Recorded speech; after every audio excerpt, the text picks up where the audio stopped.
चलिए, तो दुःखत्रयाभिघाता जिज्ञासा तदपघात के हेतु दृष्टे सा पार्था चिन्नैकांतात्यंततो भावात।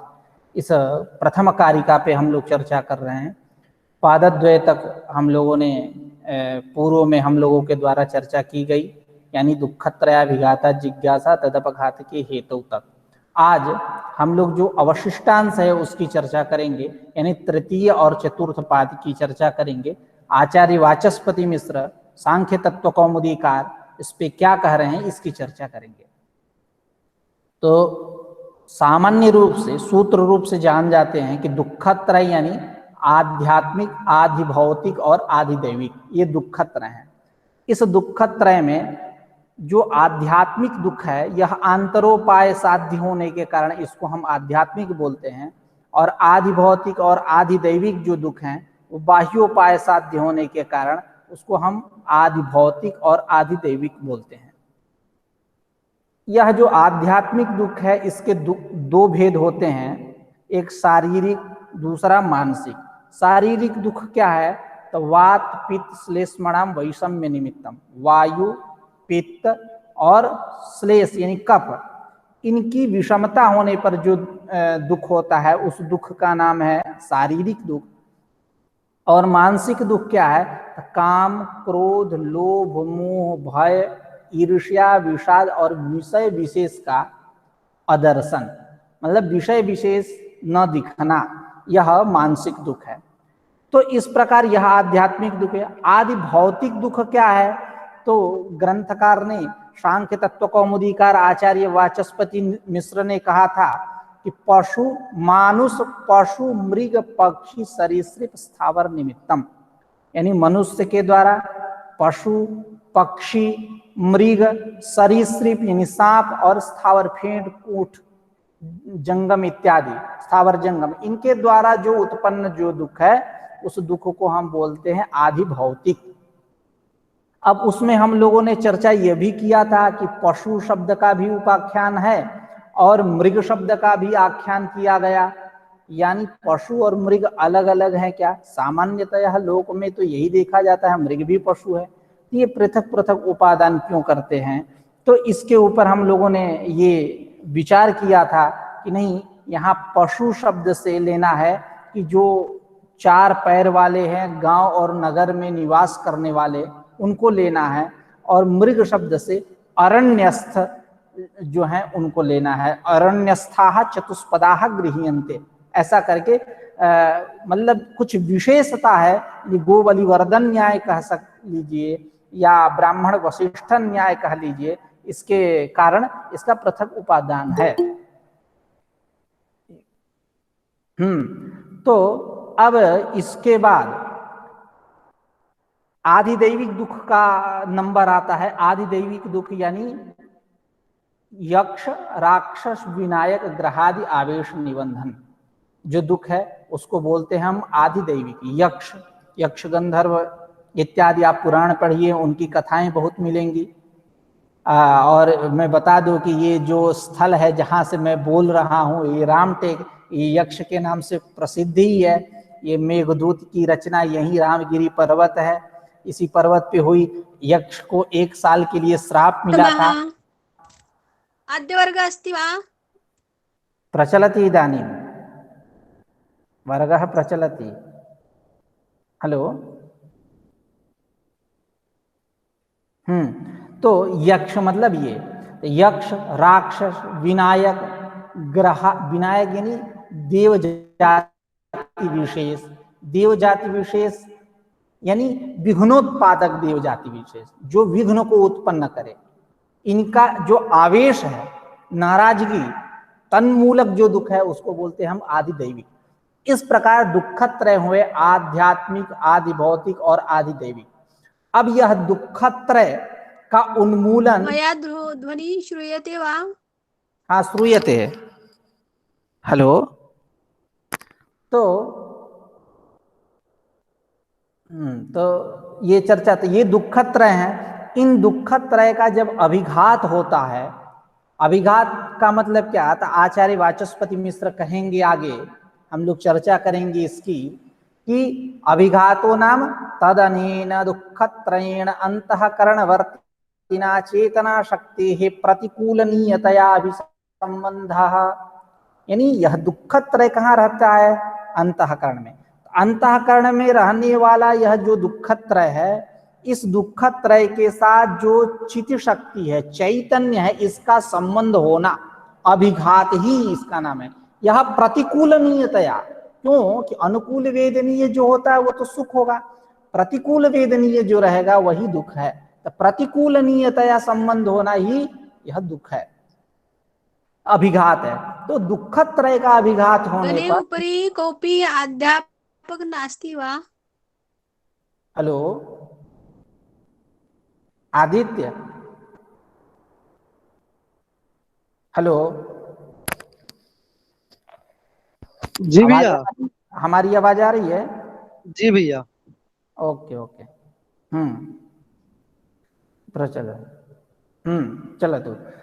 तो दुख ये दुःखत्रय का जब अभिघात होगा तो उसको हटाने के लिए, तदपघात के लिए, तदपघात मतलब उन्मूलन के लिए जिज्ञासा होगी कि उसका कैसे मैं उन्मूलन करूं, उस दुःखत्रय के विनाश का क्या हेतु है, एतद विषयक जिज्ञासा होगी। हेतु में विषय सप्तमी है। अब यहां तक चर्चा हम लोगों ने 2-3 पाठों में, पहले पाठ में मंगलाचरण की चर्चा सामान्य रूप से किया, दूसरे पाठ में हम लोगों ने सामान्य रूप से पूरे कारिका का एक बार क्या कलेवर है, क्या सारांश है, इसकी चर्चा हम लोगों ने किया। तीसरे पाठ के रूप में हम लोगों ने यहां तक चर्चा किया था। तो सूत्र रूप से एक बार विषय वस्तु से हम लोग परिचित हो गए। अब इसी कारिका के ऊपर एक पूर्व पक्ष स्थापित होता है कि दृष्टे सा पार्था, सा अपार्था, सा मतलब जिज्ञासा, ज्ञातुम इच्छा जिज्ञासा। कोऽपि मया श्रूयते कि श्रूयते इदानीं, हेलो,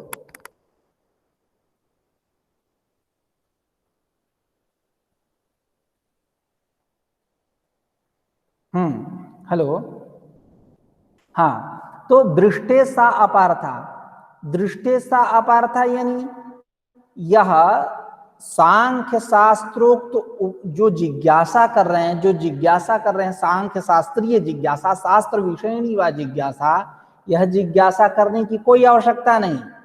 दृष्टे सा अपार्था, दृष्टे यानी प्रत्यक्ष उपाये सति, सा जिज्ञासा अपार्था व्यर्था।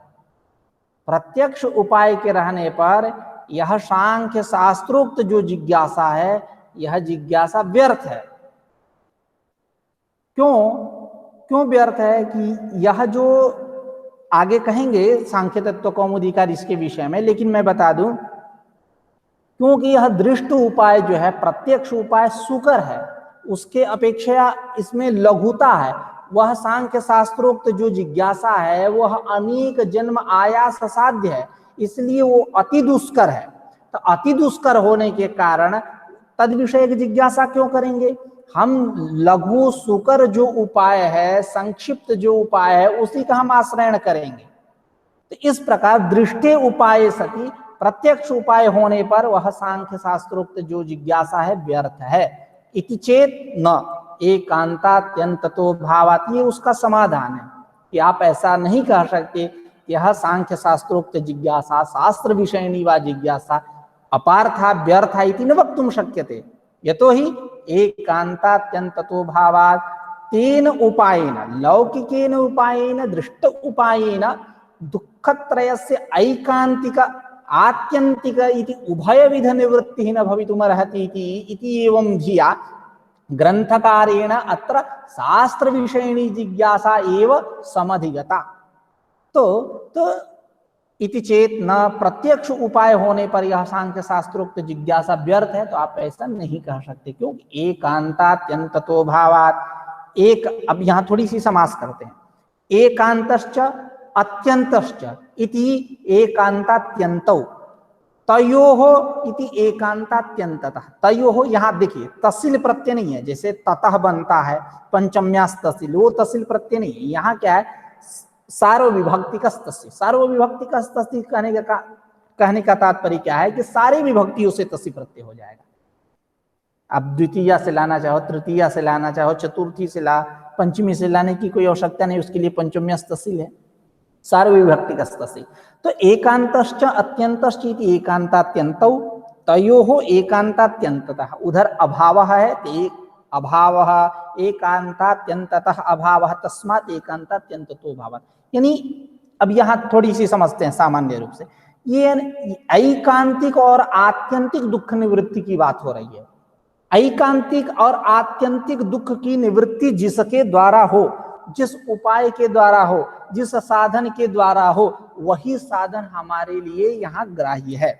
वो प्रत्यक्ष उपाय में, प्रत्यक्ष उपाय जो है इतना बलवान नहीं है जो दुख त्रय की ऐकांतिक और आत्यंतिक निवृत्ति कर दे, उसमें वो सामर्थ्य नहीं है। क्यों?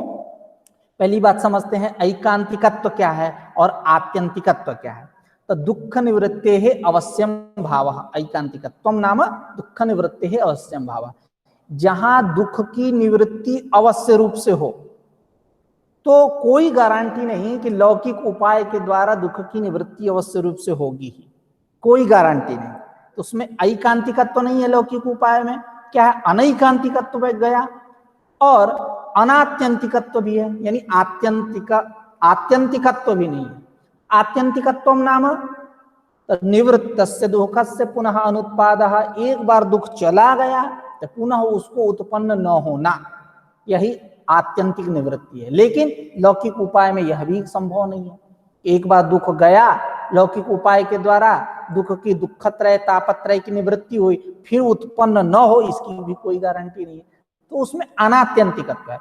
तो एकांतात्यंत तो अभावात का मतलब क्या है? अभावत पद को लेकर हम कहेंगे उसमें ऐकांतिकत्व, अनैकांतिकत्व और अनात्यंतिकत्व, न उसमें ऐकांतिकत्व है न आत्यंतिकत्व है। इस प्रकार ऐकांतिक आत्यंतिक जो तापत्रय है, उस तापत्रय की निवृत्ति करने में यह लौकिक उपाय समर्थ नहीं है। इसलिए इसके बल पे जो कह रहे थे कि सांख्य शास्त्रोक्त जिज्ञासा व्यर्थ है, आप ऐसा नहीं कह सकते, क्योंकि आपने जो बनाया प्रकल्प विकल्प, जो आप उपाय दिखा रहे हो, वो वैसा है ही नहीं। कार्य जैसा ठीक उसी प्रकार कारण होना चाहिए तदनुकूल, कि जो कार्य को उत्पन्न करने में समर्थ हो, कार्य बलवान। असाधारण कारण लेकर चलोगे तो कार्य कैसे होगा? पूजा, जैसी देवी वैसा पूजा। तो अब आते हैं आचार्य वाचस्पति मिश्र के शब्दों में, इसकी चर्चा करते हैं। अत्र शंकते, यहां से पाठ प्रारंभ होगा। इसके पूर्व में हम लोगों ने चर्चा कर लिया था। अत्र शंकते क्या कि दृष्टे सापार्था इति, नहीं, दृष्टे सा अपार्था, दृष्टे यानी प्रत्यक्ष उपाये सति, सा अपार्था, सा जिज्ञासा सांख्य शास्त्रोक्ता जिज्ञासा या वर्तते, सा जिज्ञासा अपार्था इति चेत। यदि आप ऐसा कह रहे हो तो उसी को न, ऐसा नीचे से आप ले लीजिए, न युक्ता जिज्ञासा, जिज्ञासा ठीक नहीं है। अब इसी पूर्व पक्ष को स्पष्ट कर रहे हैं। अयम अर्थः, अयम भावः वा, इसका यह अर्थ है क्या?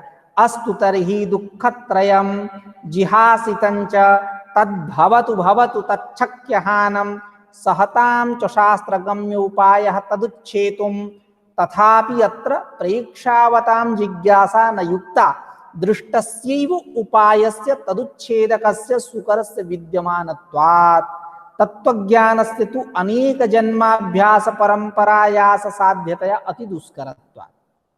स्पष्ट है, कह रहे हैं कि अयम अर्थ, पूर्व पक्ष का भाव क्या है? करे अस्तु तर्हि दुःखत्रय, चलो मैं मान लिया कि इस संसार में दुःखत्रय है, तापत्रय है, आध्यात्मिक दुख है, आदि भौतिक दुख है, आदि दैविक दुख है, दुःखत्रय है इस संसार में, चलो मैंने मान लिया। अस्तु तर्हि दुःखत्रयम जिहासितम च, और उसको छोड़ने की भी इच्छा है। तद्भवतु, और तद्भवतु का मतलब दुःखत्रय को छोड़ना संभव भी है, यानी इस संसार में दुःखत्रय है, पहली बात। दूसरी बात, उसको छोड़ने की इच्छा, क्योंकि पूर्व में 4 प्रकल्प बताए थे।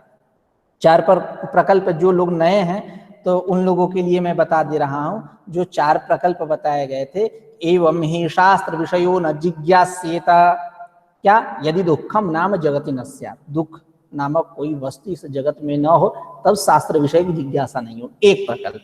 दूसरा, चलो भैया मान लिया दुख है लेकिन न जिहासितम, छोड़ने की इच्छा नहीं है तब पर भी जिज्ञासा नहीं होगी, दूसरा प्रकल्प।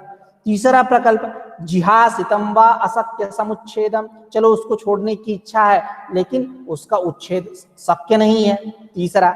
और वो अशक्य समुच्छेदता क्या है, दो प्रकार की है, उसमें हम लोगों ने चर्चा किया, एक तो दुख के नित्य होने से और दूसरा उसके उपाय के ज्ञान न होने से।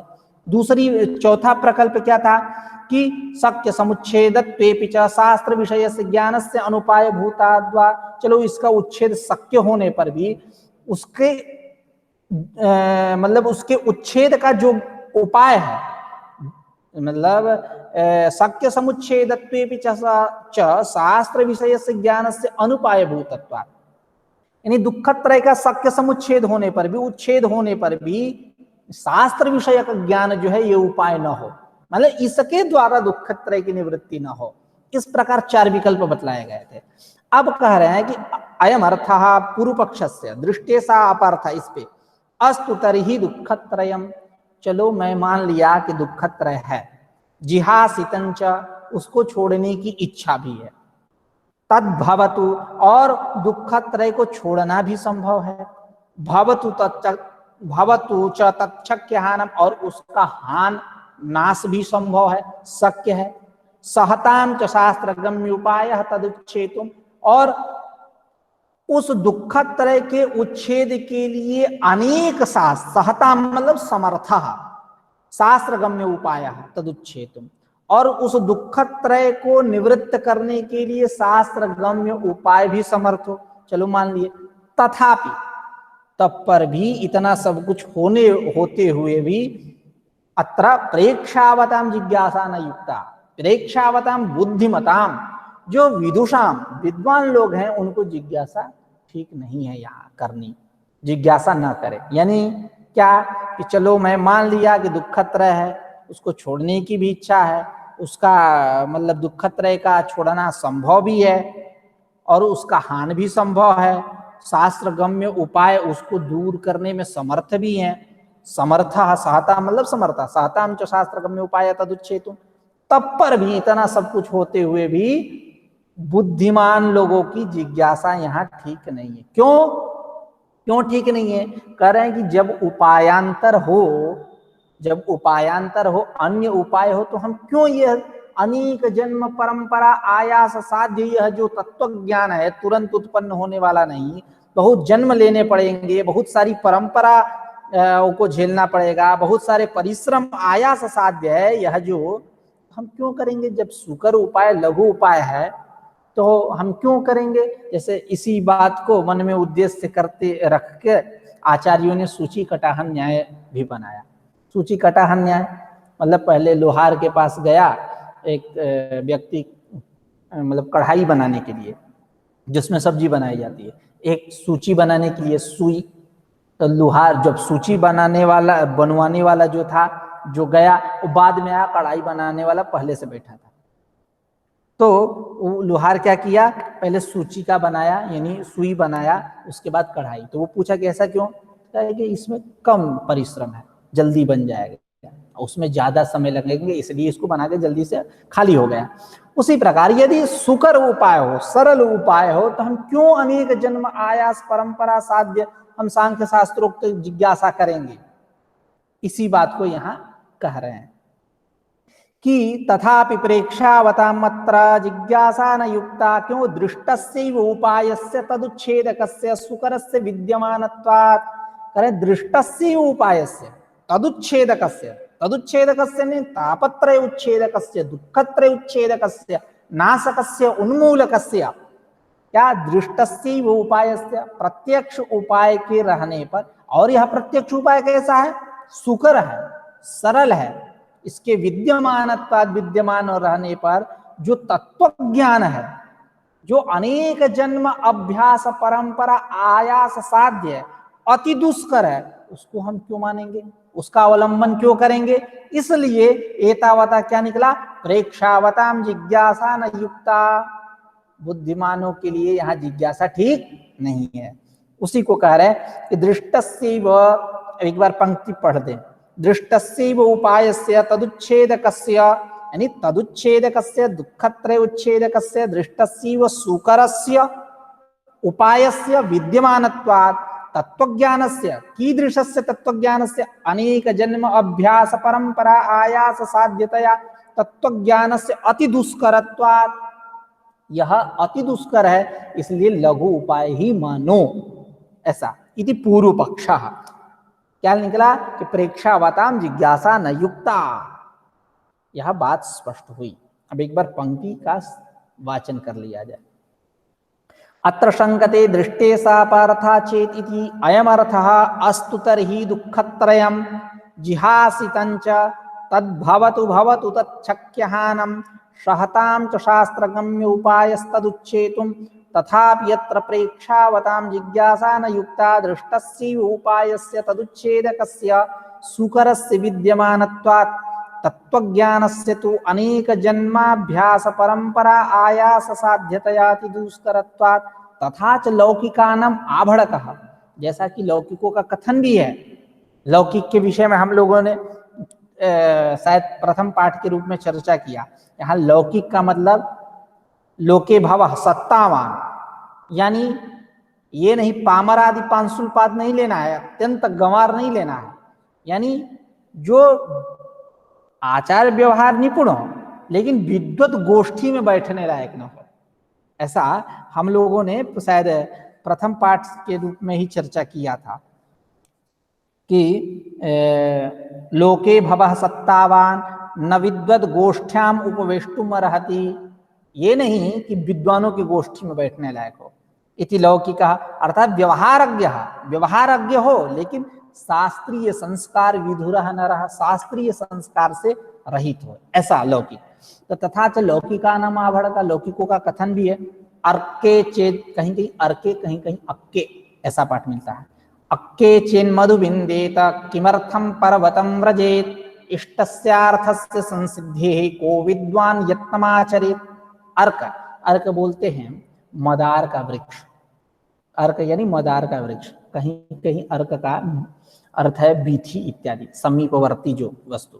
जैसे इसका श्लोक का यही भाव है, यदि आपको यहीं मधु की प्राप्ति हो रही है, गुरुजी ने कहा कि ये जाओ अमुक व्यक्ति अमुक शिष्य तुम जाओ ये चीज लेके आओ, ये काम करो हमारा, तो अब वो गया काम करने के लिए उद्यत हुआ, गुरु के प्रति उसकी श्रद्धा है, अपार श्रद्धा है, इसलिए उनका एक मुख से निकला वो आदेश समझ गया।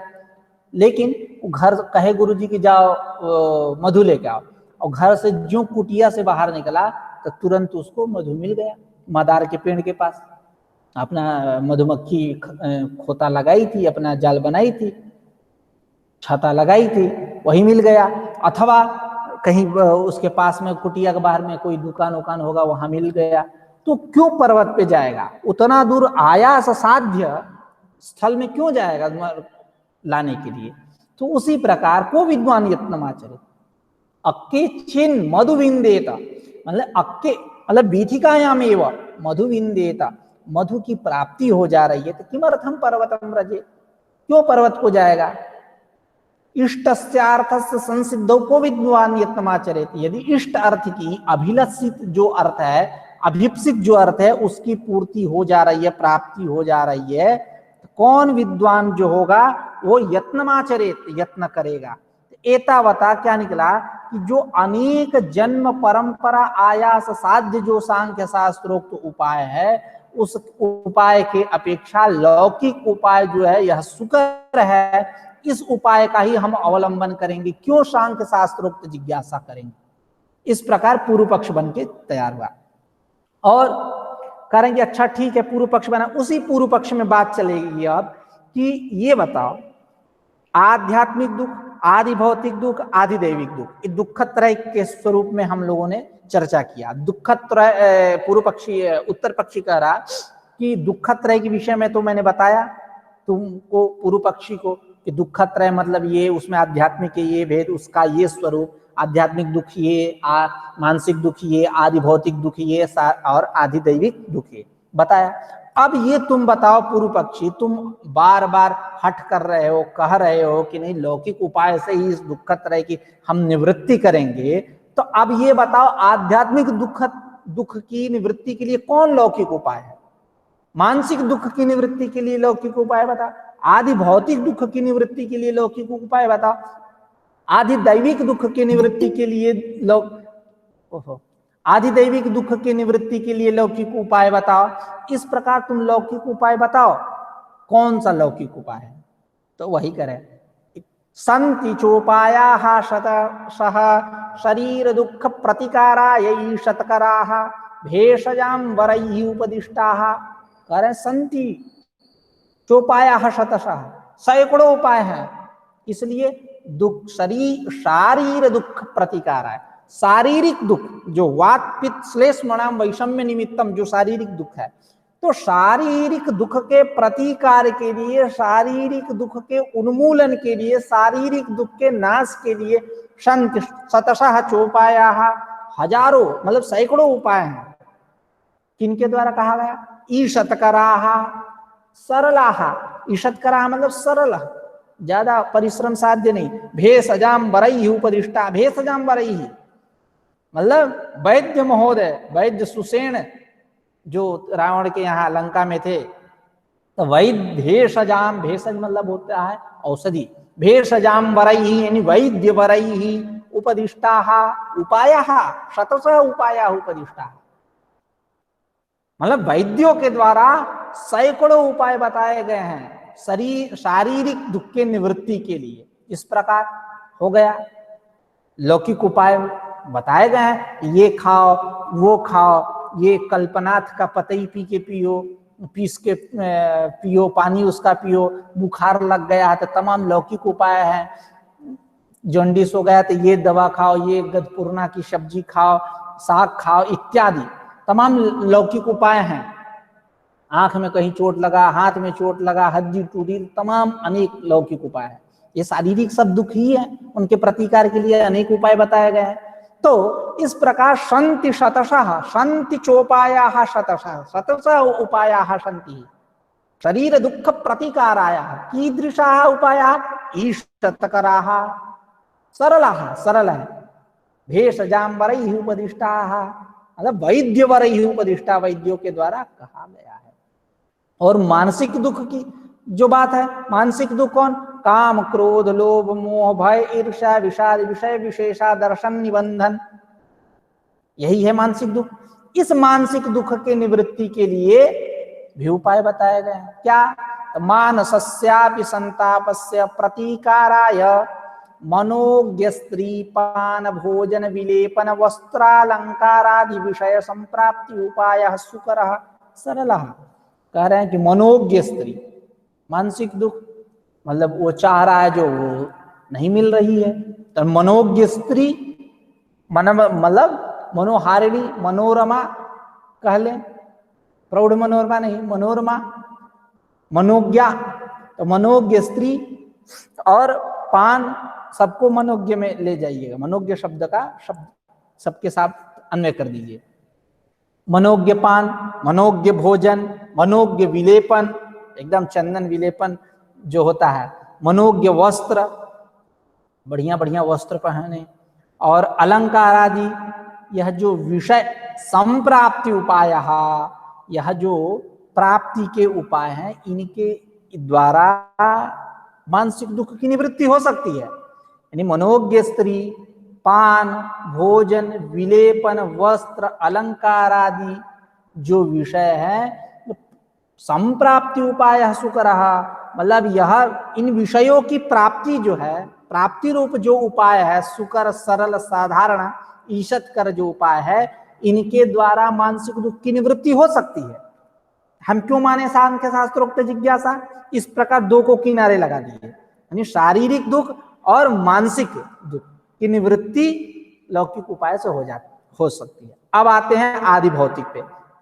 तो उस पे क्या करें, एवं आदि भौतिकस्यापि दुःखस्य नीति शास्त्राभ्यास कुशलता निरत्य स्थान अध्यसनादि प्रतीकार हेतु ईषत्करः। करेंगे नीति शास्त्रों का अभ्यास। पहली बात की समझते हैं आदि भौतिक दुख क्या है, एक बार स्मरण करते हैं।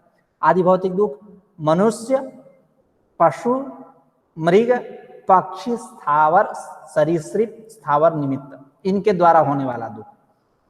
मनुष्य के द्वारा, पशु के द्वारा, पशु आकर के बैल आकर के आपको मार ही दे, बैल आकर आपको मार ही दे, तो पशु के द्वारा जन्य वो दुख है। तो इस प्रकार ये सब क्या हुए, आदि भौतिक दुख हुए। मानुष, पशु, मृग, पक्षी, सरीसृप और स्थावर, इनके द्वारा होने वाला जो दुख है वह आदि भौतिक है। इन आदि भौतिक दुखों की निवृत्ति हो सकती है लौकिक उपाय से। क्या लौकिक उपाय है? नीति शास्त्र का अभ्यास करिए। जैसे पहले क्या होता था, जो जंगल में जाते थे शिकार उकार करने, तो उन लोगों को धनुर्विद्या इत्यादि विद्या, नीति शास्त्र इत्यादि का ज्ञान होता था। नहीं तो उनको जाते थे शिकार करने, खुद शिकार हो जाते, तो चतुर होते थे। नीति शास्त्राभ्यास, उसका बार बार अभ्यास नीति शास्त्र का, और कुशलता, चतुराई भी, नैपुण्य भी अपेक्षित है। चतुरता, कुशलाः घातकाः दक्षिणाः, जैसे कि उसमें कहते हैं ना सिद्धांत कौमुदी में, तो कुशलाः चतुराः। तो नीति शास्त्र का अभ्यास, कुशलता और निरत्य स्थान का पर अध्यसन करना। निरत्य स्थान पर अध्यसन करना यानी उपद्रव रहित स्थान पे बैठना। उपद्रव, निरत्य, निर्गतः अत्ययः यस्मात् इति निरत्ययः, ऐसा जो स्थान निरत्य मतलब उपद्रव रहित स्थान पे बैठना, जहां सांप उप न आए, हिरण, बरसिंघा इत्यादि, शेर, गीदड़, भालू इत्यादि न आए, जिससे आपको आदि भौतिक दुख होने वाला हो, ये सब न आए। तो इस प्रकार नीति शास्त्र का अभ्यास, कुशलता और निरत्य स्थान अध्यसन आदि, निरत्य उपद्रव रहित स्थान पे अध्यसन करना, बैठना। प्रतीकार हेतु ही ईषत करा, ये दुखत्रय यानी मानसिक आदि भौतिक दुख के प्रतीकार में हेतु हो सकते हैं, और ये ईषत करा सुकर भी हैं, आसान भी है, सरल भी है। तो हम क्यों सांख्य शास्त्रोक्त जिज्ञासा करेंगे, इति पूर्व पक्ष। ये पूर्व पक्ष में ही जा रही है बात। अब तीसरे नंबर पे कौन आया, तो आधिदैविक। आधिदैविक दुख क्या है, तो फिर पहले स्मरण करते हैं, स्मृति। आधिदैविक दुख में क्या बताए थे, यक्ष, राक्षस, ग्रहाद, विनायक, ग्रहादि आवेश निबंधन। ये यक्ष, राक्षस, विनायक, विघ्नोत्पादक, देव जाति विशेष, और यक्ष, राक्षस, विनायक और ग्रह। शनि की साढ़े साती चढ़ गई है, शनि की ढैया चढ़ गई है, राहु चढ़ गया है, राहु उतर गया है, तमाम जो ग्रहों के चढ़ने उतरने से तकलीफ हो रहा है, इतना बड़ा ग्रह आप पे चढ़ रहा है, उतर रहा है, तो कष्ट तो होगा ही। जैसा कि आजकल के आर्य समाजी लोग जो हैं वो कहते हैं, बाबा रामदेव प्रभृति आचार्य जो हैं कहते हैं कि इतना बड़ा ग्रह है, वो आप पे चढ़ेगा तो चटनी हो जाएगी। खैर उनका अलग विषय है, वो दूसरे चश्मे से देखते हैं, और हमारा जो वेदांग ज्योतिष है इस विषय को दूसरे चश्मे से देखता है। अलग अलग चश्मा है, उनका लाल चश्मा है, उनको पूरी दुनिया लाल दिखती है, हम लोग का चश्मा सफेद है, इसलिए पूरी दुनिया सफेद दिखती है। खैर, तो आधिदैविक दुख क्या है, तो आधिदैविक दुख यक्ष, राक्षस, विनायक, ग्रहादि आवेश निबंधन। आवेश निबंधन नाराजगी, निबंधन मतलब मूलक। तो अभी इस आधिदैविक दुख के निवृत्ति के लिए लौकिक उपाय क्या है, तो कह रहे हैं ना, ज्योतिषियों से पूछिए, ज्योतिषियों से पूछिए कि राहु खराब हुआ तो क्या बताएंगे, कहेंगे गोमेद पहनिए, कुंडली देखेंगे, ग्रह दशा देखेंगे, महादशा देखेंगे, अंतरदशा देखेंगे, उसके बाद आपको उपचार बताएंगे, 1 2 3 ऐसा करके बताएंगे, अपनी गणना करेंगे, कहेंगे कि हाँ ये करिए, ये दान दीजिए, तिल दान दीजिए, काला कपड़ा दान दीजिए, और मछली को ये खिलाइए, वो खिलाइए, तमाम उपाय बताएंगे।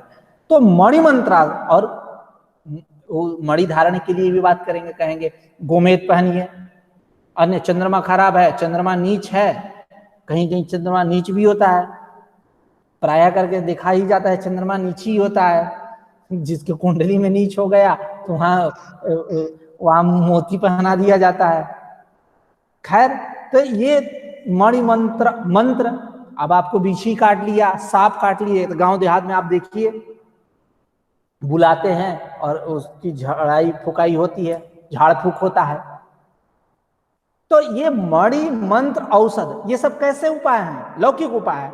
इन लौकिक उपायों के रहते आदि दैविक दुख की निवृत्ति नहीं कहते। गांव देहात में देवी जी आ गई हैं इनके ऊपर, देवी जी इनके ऊपर, ये यक्ष आ गए हैं, ये गंधर्व आ गए हैं, ये मतलब नहीं कहते हैं गांव देहात में कि इनके ऊपर देवी जी की कृपा है। माँ काली, इस समय महाराष्ट्र के अकोला में कालीचरण के ऊपर माँ काली की कृपा चल रही है।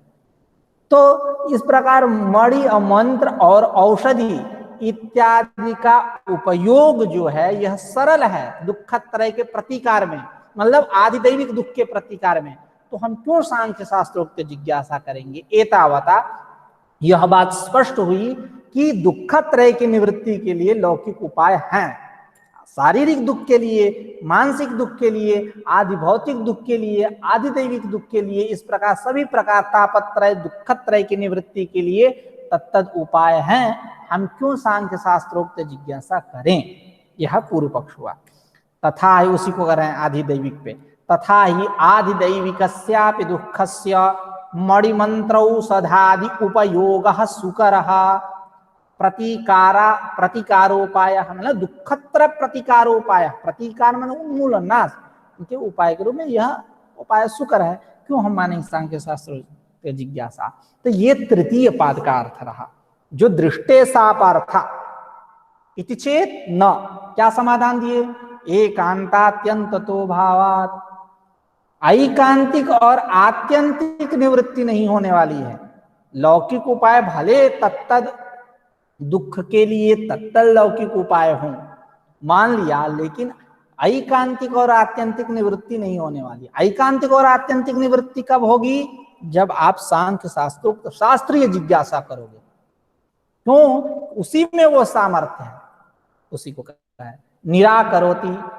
अभी ये नहीं बतलाएंगे कि सांख्य शास्त्रोक्त जिज्ञासा ही करो, ऐसी बात नहीं। निराकरण कर रहे हैं कि तुम जिस लौकिक उपाय के बल पे तुमने कहा था कि शारीरिक, मानसिक आदि इस प्रकार आध्यात्मिक और आदि भौतिक, आदि दैविक दुख त्रय की निवृत्ति कर देंगे, हम सांख्य शास्त्रोक्त जिज्ञासा नहीं करेंगे, तो जो तुम उपाय बताए थे उस उपाय में दोष दे रहे हैं। अभी आगे चल के व्यक्ताव्यक्तज्ञ विज्ञानात जाके आगे करके अपना सिद्धांत रखेंगे, क्योंकि अभी इनको और बातें कहनी है लौकिक उपाय, वैदिक उपाय के विषय में, ज्योतिष्टोमादि के विषय में। और फिर इसके बाद ये पूर्व पक्ष होगा कि चलो मान लिया कि ऐकांतिक और आत्यंतिक लौकिक उपाय से दुखत्रय की निवृत्ति नहीं होगी, चलो इस प्रकार लौकिक उपाय समर्थ नहीं, मान लिया, लेकिन वैदिक उपाय मान लेंगे, उसका भी खंडन करेंगे। उसके बाद आगे कहेंगे दृष्टवदानुस्रविकः सह्य विशुद्धिक्षयातिशय युक्तः तदि विपरीतः श्रेयान् व्यक्ताव्यक्तज्ञ विज्ञानात्, ऐसा कहेंगे।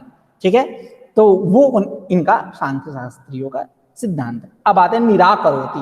ग्रंथकारः पूर्व पक्षम निराकरोति, ग्रंथकार पूर्व पक्ष का निराकरण कर रहे हैं। नेति इति चेत न, कहे न वहां दृष्टे सापार्था चेत न, चेन्नई, चेन्नई वो चेन्नई मद्रास वो नहीं, चेत न चेन्नई, ये एतद मुरारी एतन मुरारी, यरो नुनासिके नुनासिक होगा, उसी पर चेत न चेन्न, ऐसा। उधर ऐकांत शब्द है तो वो वृद्धि हो जाएगा, चेन्नई कांतात्यंत तो भावात। तो इसका मतलब क्या हुआ? इति चेतना, लौकिक उपाय होने पर यह सांख्य शास्त्रोक्त जिज्ञासा ठीक नहीं है। यह जो आप कह रहे हो ठीक नहीं है, ये पूर्व पक्ष तुम्हारा ठीक नहीं। क्यों निराकरण कर रहे हैं? कुतः कस्मात् हेतु हो, तो कह रहे एकांतात्यंत तो भावात, उसमें ऐकांतिक और आत्यंतिक दुख की निवृत्ति करने का सामर्थ्य नहीं है। अब ऐकांतिक क्या है और आत्यंतिक क्या है, इसको बताए। एकांतः दुख निवृत्ते है अवश्यम भाव, जहां दुख की निवृत्ति अवश्यम भावी नहीं हो, यहां मतलब जहां दुख की निवृत्ति हो ही जाए, उसको हम बोलेंगे ऐकांतिक। आत्यंतिक दुख, आत्यंतिक का मतलब क्या होता है? तो निवृत्तस्य दुःखस्य पुनः अनुत्पादः, एक बार दुख गया तो उसको पुनः उत्पन्न न होना, यानी दग्ध बीज हो जाना। एकदम जल गया तो वो उसमें अंकुरोत्पादन का सामर्थ्य नहीं है, तो दग्ध बीज जैसा समझ जाइए। लेकिन अब इसके ऊपर कई कथाएं हैं, उसकी हम चर्चा नहीं करेंगे। जैसे कदली कदली मतलब केला, जो वन में जो केला उत्पन्न होता है, मान लो आप तो यहाँ फैलाए लगाए केला का वृक्ष, जो वन में गए थे क्या लगाने, वहां क्या होता है कि वेत्र बीजादि जो बेत होते हैं, बेत बांस के प्रजाति के होते हैं, वो जब क्या बोलते हैं बड़वानल जो लगती है जंगल में आग, उससे बेत के बीज जो है, बेत जो है जलते हैं, तो उनके बीज जो हैं वो भी जल जाते हैं, और जब तक नहीं जलेंगे तब तक केले की उत्पत्ति नहीं होगी। वेत्र बीजादीनां कदली कांड जनकत्वम इति भामत्याम, ऐसा भामतीकार कहते हैं। तो खैर ये अलग बात है। तो आत्यंतिक मतलब निवृत्तस्य दुःखस्य पुनः अनुत्पादः, एक बार दुख गया तो पुनः उसको उत्पन्न न होना, यह आत्यंतिक। अब यह दोनों लौकिक उपाय नहीं, उसी को करें एकांतो दुःख निवृत्ते है अवश्यम भाव अत्यंतो निवृत्तस्य दुःखस्य पुनः अनुत्पादः। तयोः मतलब एकांता पहले समास करिए, एकांतश्च अत्यंतश्च इति एकांतात्यन्तौ, तयोः यानी एकांतात्यन्तौ व एकांतात्यन्तयोः इति एकांतात्यन्ततः सार्वविभक्तिकस्तस्य, उसी को कह रहे हैं एकांतो दुःख निवृत्ते अवश्यम भाव अत्यंतो निवृत्तस्य दुःखस्य पुनः अनुत्पादः, तयोः एकांतात्यन्तयोः अभावः इति एकांतात्यन्ततः अभावः, तस्मात् एकांतात्यन्ततो भावः। ठीक, षष्ठी स्थाने सार्वविभक्तिकस्तस्य, तयोः षष्ठी है, उसके स्थान पे सार्वविभक्तिकस्तस्य है, क्योंकि पंचम्य हस्तशील होता है। आपके का भ्रम वारण करने के लिए इसको यहाँ ग्रंथकार ने कहा कि सार्वविभक्तिकस्तस्य है। एतदुक्तम भवति, एतदुक्तम भवति मतलब एतदुक्तम भवति जहां पद आए तो उसका मतलब समझिए अभिप्राय, अयम भावः, अयम अभिप्रायः। ये एतदुक्तम भवति का अर्थ क्या होता है, अयम अभिप्रायः। क्या एतदुक्तम यथाविधि रसायनादि कामिनी नीतिशास्त्राभ्यास मंत्रादि उपयोगेपि तस्य तस्य आध्यात्मिकादेर दुःखस्य निवृत्तेः दर्शनात् अनैकान्तिकत्वं निवृत्तस्यापि पुनरुत्पत्ति दर्शनात् अनात्यन्तिकत्वम् इति सुकरोपि ऐकान्तिक आत्यन्तिक दुःख निवृत्तेर न दृष्ट उपाय ही ना पार्था जिज्ञासा इत्यर्थ। करेगी सांख्य शास्त्रोक्त जिज्ञासा जो है यह व्यर्थ नहीं है। क्यों कि आपने लौकिक उपाय दिखाया, एक एक शारीरिक दुख के निवृत्ति के लिए लौकिक उपाय बतलाया, मानसिक दुख के निवृत्ति के लिए आपने बताया, आदि भौतिक दुख के निवृत्ति के लिए, आदि दैविक दुख के निवृत्ति के लिए, तत्त दुख के निवृत्ति के लिए तत्त उपाय बतलाया। शारीरिक दुख के लिए क्या बताया था, तो संत शतशः चोपाया भेषजाम बरैहि उपदिष्टा इत्यादि करके रसायन आदि एकदम वो अपना बताएगा ना, वो कि आप गधपूर्णा की सब्जी खा लो जॉन्डिस सही हो जाएगा, ये खा लो, ये पीस के पी लो, ये पी लो, वो पी लो इत्यादि। रसायन यही तो है द्रव। तो शारीरिक दुख के निवृत्ति के लिए ऐसा अन्वय करिए, रसायनादि यानी शारीरिक दुख से संबंधित है। कामिनी ये कहा था, मनोज्ञ स्त्रीपान भोजन वस्त्र मनोज्ञ स्त्रीपान भोजन विलेपन वस्त्रालंकारादि विषय संप्राप्ति रूपाया सुकरः कहे थे। तो कामिनी यानी मानसिक दुख। और शास्त्राभ्यास मतलब नीति शास्त्राभ्यास कुशलता निरत्य स्थान अध्यसनादि। उसके बाद मंत्रादि उपयोग कहे थे आदिदेवी के लिए, मणि मंत्रौषधादि उपयोग तत्त लौकिक उपाय बताए थे तत्त दुखों की निवृत्ति के लिए। तो कह रहे हैं कि ये तो दुक्तम भवति अयम अभिप्राय, इसका मतलब ये एतावता, यह बात समझिए, यथाविधि विधिम अनतिक्रम यथाविधि, यानी यथाविधि क्या, तो रसायन आदि, कामिनी, नीति शास्त्राभ्यास और मंत्रादि का उपयोग, तस्य तस्य आध्यात्मिकादि दुःखस्य निवृत्ते, इनके द्वारा तत्त आध्यात्मिकादि दुखों की निवृत्ति क्या हो, निवृत्ति है अदर्शनात्, देखी नहीं जाती है, जरूरी नहीं है कि इनके द्वारा हो ही जाए। तो करेगी रसायनादि कामिनी नीति शास्त्राभ्यास मंत्रादि उपयोगे इनका उपयोग होने पर भी तस्य तस्य आध्यात्मिकादेर दुःखस्य निवृत्तेः अदर्शना, निवृत्ति न होने से इसमें क्या है, अनैकांतिकत्वम, ऐकांतिकत्वम नास्ति, मतलब ऐकांतिका भावात, ये वहां से अन्वय करके, मतलब ऐकांतिकत्व नहीं, मतलब इनके द्वारा दुःखत्रय की निश्चित रूप से निवृत्ति हो, तो माने तो नहीं है।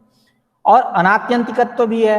कैसे, तो कह रहे हैं कि निवृत्ते है, तो कहे कि एत दुक्तम भवति यथा विधि रसायनादि कामिनी नीति शास्त्राभ्यास मंत्रादि उपयोगी तस्य तस्य दुःखा तस्य तस्य आध्यात्मिकादि दुःखस्य निवृत्ति दर्शनात् अनैकांतिकत्वम, और अनात्यंतिकत्व भी है, मतलब आत्यंतिकत्वाभाव है, एकांतात्यंतो भावात्। तो आत्यंतिकत्वाभाव क्या है, निवृत्तस्य पुनः उत्पत्ति दर्शनात्, एक बार दुख गया पुनः उसको नहीं आना चाहिए, तब उसमें मानेंगे कि ऐकांतिक निवृत्ति हुई उसकी।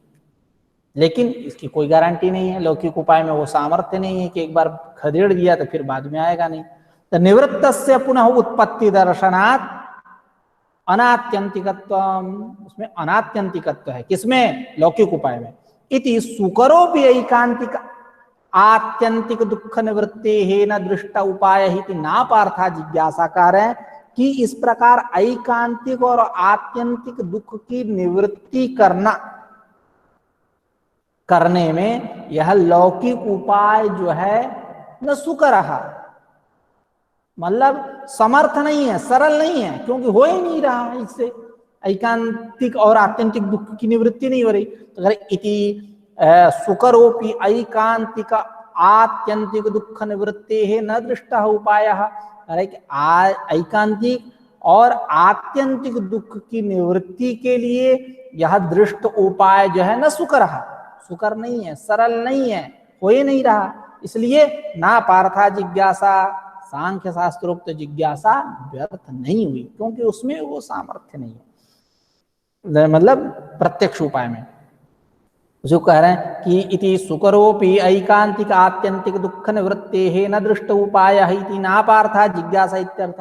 अब कह रहे हैं कि भैया सर्वत्र मंगलाचरण करते हैं ग्रंथ के प्रारंभ में, आपने दुखत्रय की बात कर दिया, आपने दुखत्रय की बात की तो अजीबोगरीब बात है। तो कह रहे हैं कि नहीं, ये मंगल कैसे हुआ, इति पूर्व पक्ष, ये सब समाप्ति कामो मंगलमाचरित, विघ्न ध्वंस के प्रति मंगल कारण है, निर्विघ्न समाप्ति के लिए मंगलाचरण करना चाहिए। अब आप कर रहे हो, दुखत्रय की बात कर रहे हो, प्रथमे ग्रासे मक्षिका पातः कर दिए, पहले कवर उठाए खाने के लिए, मक्खी मिल गई हाथ में, क्या खाएगा पूरा। पहली कारिका 70 कारिका है, इसमें पहली कारिका में आपने दुखत्रय को ला करके पटक दिया, क्या मंगल होगा, अमंगल हो गया। जैसे आप मानते हो कि अन्यार्थमानीयमान उदकुम भवत, बालिका जल भर के ले जा रही है घड़ा से, घट से मतलब जो घड़ा है, मतलब क्या बोलेंगे, घैली भोजपुरी में, अन्य भाषा में, उसके द्वारा जो पानी भर के ले जा रही है, और कोई दूसरा देखा उसका मंगल हो गया। तो अन्यार्थम आनीयमान उदकुंभ दर्शन, उदकुंभ भवत। तो उसी प्रकार ये पहले दुखत्रय, वहां तो मंगल हो गया मान लिए, तो उसी प्रकार यहाँ भी मानिए कि अमंगल हो गया, दुख ला करके पहले दुखत्रय पटक दिए। करेंगे नहीं, पूर्व पक्ष बनाएंगे, शास्त्रादौ मंगलम कथम युक्तम। कह रहा है कि यद्यपि दुखम अमंगलम, मान रहा हूं कि दुख अमंगल है, तथापि तब पर भी तत्परिहारार्थत्वेन तदपघातः मंगलम एवं, उसके परिहार की बात हो रही है कि उस दुखत्रय का विघात होने पर तदपघात के हेतु, उस दुखत्रय के अपघात उन्मूलन नाश में हेतु क्या है, एतद विषयक जिज्ञासा हो रही है। नहीं तो ये मंगल ही है ना। अब कहे कि जैसे एक और उदाहरण लौकिक लेते हैं, मान लो कोई कमरा साफ कर रहा है, कमरा साफ कर रहा है, झाड़ू लगा रहा है, तत्त सामान जहां जहां कूड़े कचड़े पड़े हुए हैं झाड़ू लगा रहा है, बटोर के सब इकट्ठा किया, तो कोई दूसरा व्यक्ति का क्या कचड़ा कर दिए, ये उसका बात, ये कथन सही है, अरे वो तो सफाई किया है, सबको बटोरा, थोड़ा सा निकल गया इतना, तो इसका मतलब गंदगी वो थोड़े किया है, तो सफाई किया है। उसी प्रकार जो आप दुखद त्रय देख करके कह रहे हो कि अमंगल हो गया, नहीं, तत्परिहारार्थत्वेन तदपघातः, जो दुःखत्रयाभिघाता जिज्ञासा तदपघात के हेतु, तदप अपघात जो है ये मंगल है में, ये मंगल ही है। तो कह रहे हैं कि यद्यपि दुखम अमंगलम, चलो मान रहा हूं कि दुख अमंगल है, तथापि तब पर भी तत्परिहारार्थत्वेन, दुःखत्रय के परिहार की बात हो रही है, परिहारार्थत्वेन जो तदपघात है, हम मंगलमेव, मंगल ही है। इस प्रकार युक्तम शास्त्रादि तत्कीर्तनम, इसलिए शास्त्र के आदि में उस दुःखत्रय का कीर्तन करना युक्त है, कोई अयुक्त नहीं है। अब उसके बाद हम लोग स्यादेतद्मा भूत दृष्ट उपाय दृष्टवदानुश्रविकः सह्य विशुद्धि क्षयातिशयुक्तः तद्विपरीतः श्रेयान् व्यक्ता व्यक्तज्ञ विज्ञान, इसके ऊपर हम लोग कल चर्चा करेंगे। ठीक है, आज की चर्चा यहीं समाप्त करते हैं और प्रश्न काल का अवसर नहीं देंगे, इसलिए कि विश्वविद्यालय का भी समय हो गया और कारिका हमको समाप्त करनी थी, नहीं तो हम आप लोगों को जरूर अवसर देते प्रश्न के लिए। खैर कोई बात नहीं, कोई बात नहीं, देंगे, समय देंगे आप लोगों को। ठीक है, आज की कक्षा यहीं समाप्त करते हैं। नमस्कार। समझ में आई ना सबको? एक बार अपना फीडबैक दे दो। हाँ हाँ जी सर। आई ना? समझ में आया। हाँ कहाँ से आप लोग जुड़े हुए हो एक बार मैसेज कर दो। ठीक है, आप लोग हम मैसेज। सातारा महाराष्ट्र से। हाँ हाँ, आदिलाबाद सोनू। हैदराबाद, भुवन, मल्लवा, नागपुर। ठीक है, तो आप लोग मैसेज कर दो। हम भी कर दें। कर दीजिए। ठीक है, बढ़िया लगा पाठ? समझ में आया ना? हिंदी समझ में आती है ना आप लोगों को? कोई दिक्कत नहीं है? हाँ आती है अच्छी तरह से। अच्छा अच्छी हो तरह गया। ओके।